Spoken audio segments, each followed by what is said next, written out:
Hello po, good morning mga kaham. Happy Saturday uli sa inyo. Hello po, good morning. Happy Saturday po. Another day na naman po sa amin kasi day off po namin today. Saturday, Sunday, day off po namin. Kaya ito po yung araw na nakakapamasyal po tayo at nakakapag-share po kami sa inyo ng video sa mga kung ano po yung usual na ginagawa po natin dito sa Guam. Sa ngayon po, gusto lang po naming i-share sa inyo ang tungkol sa auto loan dito po sa Guam. Kung madali po bang kumuha ng sasakyan dito kasi po, syempre dito po sa Guam, limited po ang public transportation. Kaya halos lahat po, syempre pag nagtatrabaho, kailangan po natin ng sariling sasakyan. Reliable transportation para naman po maayos at madali po tayo makapunta sa ating workplace. So sa ngayon po, yun ang gusto po naming i-share sa inyo. Isa pa po, pagpunta nyo rito sa Guam, kailangan po marunong na po kayong mag-drive. Meron kayong driver's license. Para pagdating nyo po rito, easy na po para sa inyo na pag kumuha ko ng Guam license for driving. Kasi kung meron po kayong driver's license dyan sa Pilipinas, madali nyo pong kayong makakuha ng driver's license po sa Guam license. At saka una-una marunong na po kayo magmaneho. Importante po na meron po kayong sasakyan dito dahil pag pumupunta po kayo sa trabaho, talagang kailangan po yan. Oo. Dahil limited lang, very limited lang ho ang public transportation dito. So, gaya po ng nasabi ng asawa ko, pagka may lisensya po galing sa Pilipinas, mas madali na dito. Ang kailangan na lang dito, exam. Exam na lang. Written exam at saka road test. Kailangan pa ba ng road test? Palagay ko kung meron kang i-honor nila yung driver's license, kasi optional. pagka may driver's license ka na galing sa ibang bansa kagaya ng Pilipinas, parang automatic na yon, matik na matik na para syempre iniisip nila magaling, alam ng magmaneho, no? So parang written exam na lang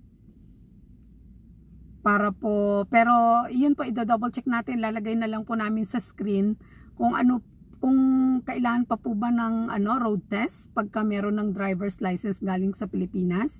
So ilalagay po namin yan sa screen para po mas ma-confirm po natin kung ano ba ang policy or patakaran po dito sa Guam pagdating po sa pagkukuha ng license. Pero yun po, mas maigi nga na marunong nang mag-drive bago po pumunta dito sa Guam, lalo na po kung talagang intention nyo na makapagtrabaho dito. O kaya naman, kung talagang hindi kayo marunong magmaneho, katulad ko po, pumunta po ako dito, hindi po ako marunong mag-drive ng 4 wheels. Hanggang motor lang po ako. Kaya dito na po ako nag-aaral magmaneho. Oo. So, ganun din po ako. Wala akong kaalam-alam sa pagmamaneho. Dito na rin po ako natuto. So nag-driving lesson, tapos nag-driving lesson, written exam, road test, saka po tayo nagsanay, tinuruan po tayo na magmaneho. So ngayon po, 2005 nung nag-start akong magmaneho hanggang ngayon. So sa awa ng Diyos, okay naman po ang ating pagdadrive. Ang driver's license po dito, meron pong 3 years, meron pong 5 years. Oo. Tapos meron ng tinatawag na Real ID. Merong regular na driver's license, merong Real ID. Kasi yung Real ID po, kagaya po ng sa amin, ang kagandahan po ng Real ID, pag pupunta po sa US mainland, kahit po wala ng passport, yun po ang sabi, kahit walang passport, Real ID lang, hindi na, yun lang po ang kasi talagang verified na nila lahat ng information kahit walang passport, basta domestic travel lang. So from Guam to US mainland, Real ID lang po, yung Guam driver's license na tinatawag nilang Real ID, Yun lang po ang ipapakita kahit wala na pong passport. Yun ang kagandahan. Pero syempre po, pag nag-apply ng Real ID, medyo maraming requirements kung ikukumpara po doon sa regular na driver's license. So, yun po ang brief brief information about yung sa mga guidelines pagkuha po ng driver's license dito sa Guam. So, since napag-usapan na po natin yung about sa driver's license, pag-usapan naman po natin ngayon, syempre pagka marunong ka ng mag-drive, kailangan po meron ka naman ng sasakyan. So, paano po ba ang pagkuha dito ng auto loan? Pero kailangan po meron po kayong trabaho. Oo, syempre kailangan mayroong trabaho. Hindi ko lang sure kung kailangan at least 6 months or 1 year ang period of work para po makapag-apply for auto loan. Kasi po minsan, syempre pag bago pa lang po sa trabaho, minsan nire-require din po nila na at least nagtatrabaho ka na for 6 months or for 1 year para po ma-establish na meron talaga kayong stable na work dito sa Guam. At minsan po kinakailangan din nila ng co-signer. Co-signer. Oo, na kung ngari ako po mag-a-apply ako ng auto loan dito. Less than 1 year lang po ako nagtatrabaho dito. Pwede po akong i-co-sign ng asawa ko or kung sino mang kaibigan, kamag-anak, kakilala na willing pong mag-co-sign bilang na willing pong mag-co-sign sa inyong auto loan. So, ganun po ang basic na requirements dito sa Guam. So, yun po ang basic na na dapat pong iniisip pagka bago po magpunta sa sa dealer para po mag-apply for auto loan. Kailangan po mga hihandaan nyo na po yung mga katulad ng requirements, yung driver's license, verification of employment, minsan yung check stub. Oo. So yun po ang mga ilan sa requirements ng car dealer. Kasi usually po pupunta po dito ang auto loan applicant, pupunta po dito sa dealer. So meron po ditong Nissan, Atkins Scroll, Autospot, ano pa ba? Nissan, yun nga, Toyota. Yun nga, AK, Atkins Scroll. So, tsaka yung Prestige, pero mga luxury vehicles po sila. So, pupunta po dyan kung anong vehicle ang natatype nyo na kuhanin. Tapos meron po, syempre po, may mga account executive sila na mag-assist. Syempre, excited sila. Buyer ka possible buyer. So, kaya asikasuhin po kayo kaagad. Kaya kung bago kayo, siyempre, yung interest ng sasakyan medyo po malaki. Oo. Pero pag established na po kayo dito at maganda naman yung credit score nyo, medyo mababa po ang interest ng sasakyan. Oo, kasi nagre-range po siya. Minsan merong 1.9, 2.9. So, depende po kasi kung lalo po kung bagong po yan, bagong dating po tayo dito sa Guam. So, medyo wala po tayo na established na credit history. Medyo mataas po ng konti ang interest ng bangko. Pero yung sa car dealer po pupunta yung aplikante and then yung car dealer na ang mag-a-assist para sa kung saang bangko pwede kayong mag-apply. So, kung alin po doon, nag-a-assist din po sila kung aling bangko ang nagpo-provide ng mababang interest. Pero yung mga iba po na kungari first mga ilang beses nang nakapag auto loan, sila na po mismo, yung aplikante na po mismo ang naghahanap ng bangko, nagpapa-pre-approve na po sila. Pupunta na sila sa pag may pre-approval na po sila from bank para sa kanilang auto loan, pupunta na po sila diretso sa car dealer. Sasabihin na po nila sa car dealer kung anong bangko yung napili nila. Pero bilang pagbago lang po na auto applicant, as in i-assist po kayo ng car dealer para sa kung saang bangko po kayo pwedeng ma-approve.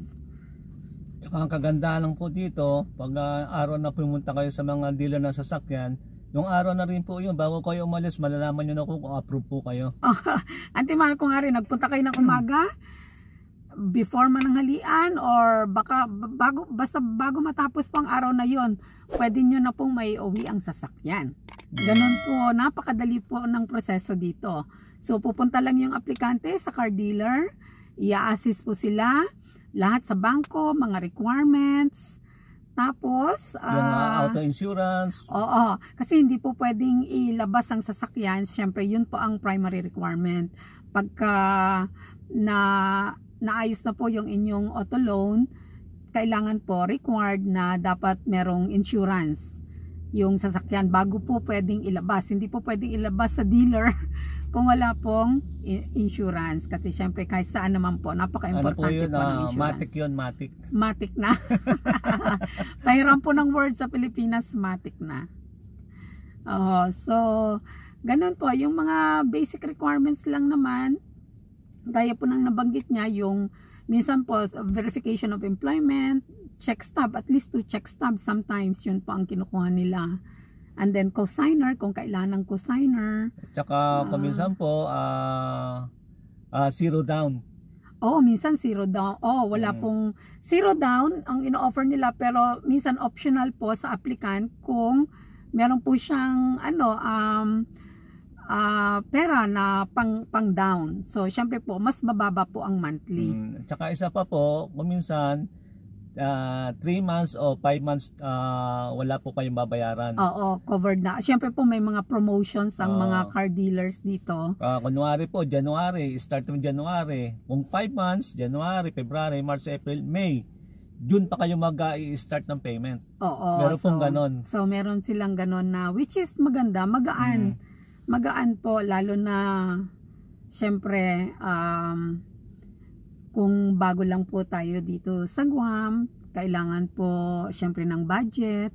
So at least meron pong ganong assistance sila. Tsaka isa pa po, may mga kasama po mga freebies, pre-tint, tapos full tank po yung gas. Minsan meron pang Kmart na $500 sa shopping spree sa Kmart. So may mga ganon, iba-iba po mga pakulo nila. Parang ganyan din po sa atin sa Pilipinas, marami din pong mga freebies na binibigay. So pero sa suma total po, napakadali lang pong mag-apply ng auto loan sa Guam. Lalong-lalo na po kung talagang maayos po ang credit history. Walang hassle. So tsaka makakapamili ka pa ng gusto mong sasakyan. Kung gusto mo ng used, pwede rin. So kung gusto mo ng brand new talaga, syempre, sino ba naman ang hindi? Sana all. Tsaka sila po talaga ang lumalapit. Sila. Na hindi ikaw ang lalapit, kuminsan sila po ang lumalapit sa mga customer para mag-auto loan kayo o kaya i-trade in nyo yung luma yung sasakyan. Minsan po kasi from time to time ang mga bangko nagpapadala yan ng mga pre-approved notice, pre-approved offer para sa auto loan. So pagka may ganun po, naka-indicate na po doon kung ilang interest. 0 interest or 1.9, 2%. So depende po. Pagka may ganun po na may pre-approved offer po kayo from the bank, dadalhin nyo na po yun. Pwede na kayong pumunta muna sa bangko or diretso na kayo sa car dealer. No? Parang ganon.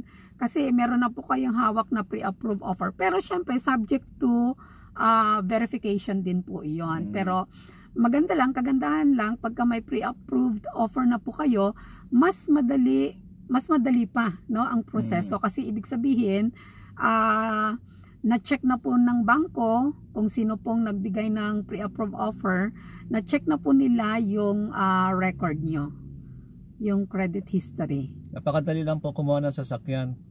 Kung gusto mo, every year, bagong sasakyan mo, i-trade in mo yung luma mo, kuha ka na naman ng bago. So, nasa sa inyo po talaga yon. Kung kaya ng budget, kung kaya ng sahod, depende po sa income, so nasa sa inyo po yon. Pero ang po dito talaga, ang pagpa-process lang, talagang isang araw lang. Minsan half day lang eh. Pero po, half day lang, oras ako naman lang. Natuto na po ako, kailangan ang sasakyan pag more than 5 years na, i-trade in mo na ang sasakyan mo. Kasi ang maintenance din, mahal din kasi ang maintenance. Oo, minsan. Kaya kung after 5 years, 6 years, i-trade in mo na yung luma mo, kuha ka na ng bago. At least wala kang intindihin na maintenance every month o every 6 months o ano. At least bago na naman. Kung ayaw nyo po ng ano naman, medyo ayaw po natin ng sakit ng ulo, kung kaya rin lang naman ng budget, pwede rin naman po i-trade in. Kasi ang mga bangko rin naman, kahit ang mga car dealers, nagpapadala po sila ng notice ng offer na pwedeng i-trade in yung sasakyan.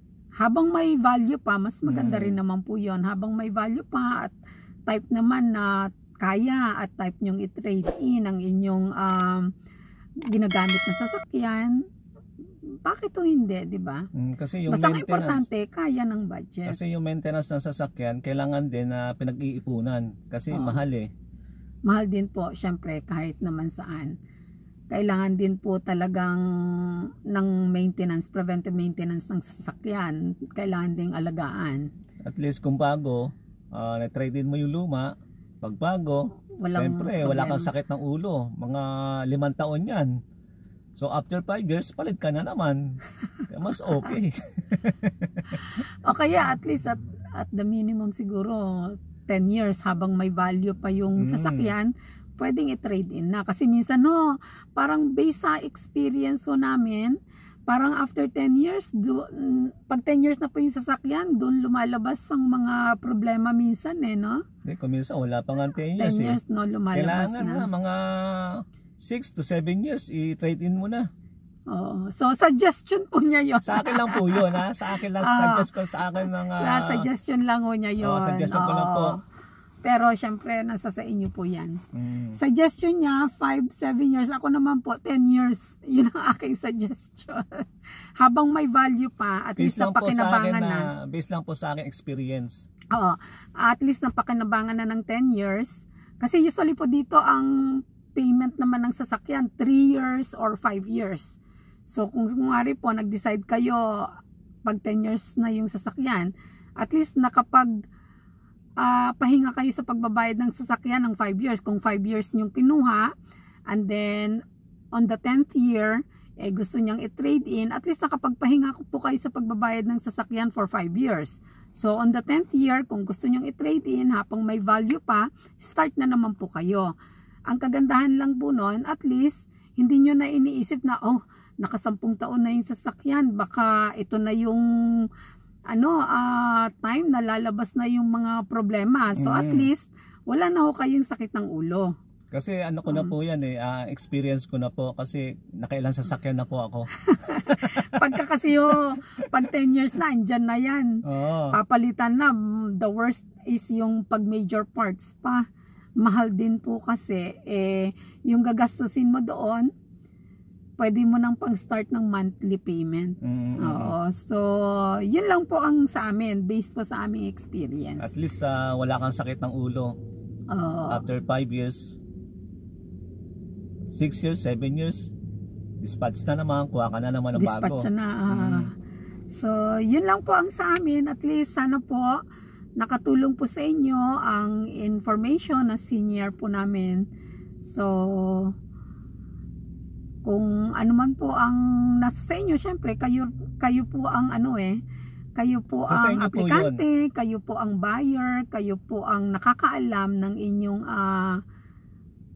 kapasidad para magbayad.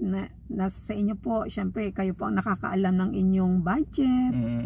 So sa amin po is yung lang, kung ano po yung base sa aming experience. So mamaya po pala, since napag-usapan na po natin yung mga auto loan, papakita po namin sa inyo kasi magagas din po. Ang paggagas po kasi namin ng sasakyan, kagaya po sa ginagamit kong sasakyan, every 2 weeks ang paggagas po namin. So magagas po kami mamaya nitong car. Papakita po namin sa inyo magkano na ba ang gasolina dito. Kasi matik na po yan pagka tumataas po ang gasolina sa Pilipinas, sumusunod po ang Guam. No? Kaya nalalaman din po namin, oh naku, magtataas na naman, kailangan maggas na tayo. So papakita po namin sa inyo mamaya ang mga presyo po ng gasolina dito sa Guam. So yan lang po sa ngayon. Antabayanan nyo po mga kaham ang paggagas po namin mamaya. Maraming salamat po. Sana po nakapag-share po kami ng information sa inyo. Lalo na po yung mga kababayan natin na papunta po dito sa Guam, at least, or mga kababayan natin dito sa Guam, sana po na nakapagbigay kami sa inyo ng guide. Kung meron po kami hindi pa nasabi, mag-comment down below lang po kayo. Or kung sa palagay nyo po is meron pong kulang sa sinabi namin, or merong kailangang i-correct sa sinabi po namin, comment down below po. Maraming salamat po. Antabayanan nyo po yung ating paggagas. Papakita po namin sa inyo yung mga presyo. Thank you mga kaham. Okay, thank you po. Dadaan po tayo dito sa Mobile, magpapagas. Papakita po namin sa inyo magkano na ba ang gas ngayon, gasolina. Presyo ng gasolina dito sa Guam.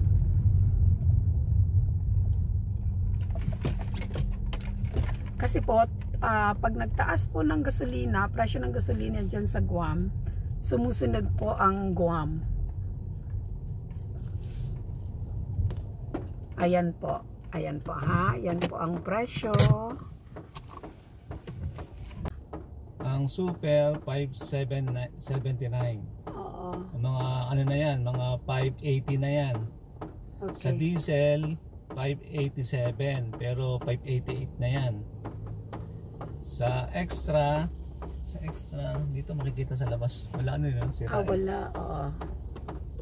Yan po ang kailangan namin igas. So, more than half po ang nawala. More than half ang nawala. Tignan po natin kung magkano po ang aabutin yan. Ayan, ang regular po is 5.399. Ang super per liter, no? Per gallon. Per gallon pala dito. Per gallon. Okay, so yan po. Malalaman po natin. Maggagas na po siya. Malaman po natin kung magkano. Ayan. Okay ba? Ano ba yan? Full tank? Full tank, okay. Ano ba? May promo kayo, ha? Automatic ang aming entry. Yes po, automatic entry. Oh, wow. Kailan ang nito? September 14 po. Wow, sana manalo. Must be present, hindi? Hindi naman. Okay. Thank you. Email po yata nila or text pag nanalo. Okay. Sana no. Yeah, Sige, thank you. Yeah. Kaya nga, naku, good luck to us. Okay. Aming nagas. More than half ang nawala, So, $44.66. 7.7 gallons. Yan po. Naka full tank na po tayo. Ito po ang presyo, 44.66. 7.7 gallon. Gallon po kasi dito. Ayan po. Meron pong tinatawag na Mobile Smiles Card. So nakaka-ipon din po kami ng points para sa United Airlines. Okay. So yun po, medyo mahal na rin po talaga. Parang ganyan din sa Pilipinas, Pero wala po tayong choice. Wala tayong choice kung hindi magpagas dahil kailangan, necessity po yan. Please click like and subscribe to our channel. Have a day mabuhay. Thank you for your support, mga kaham.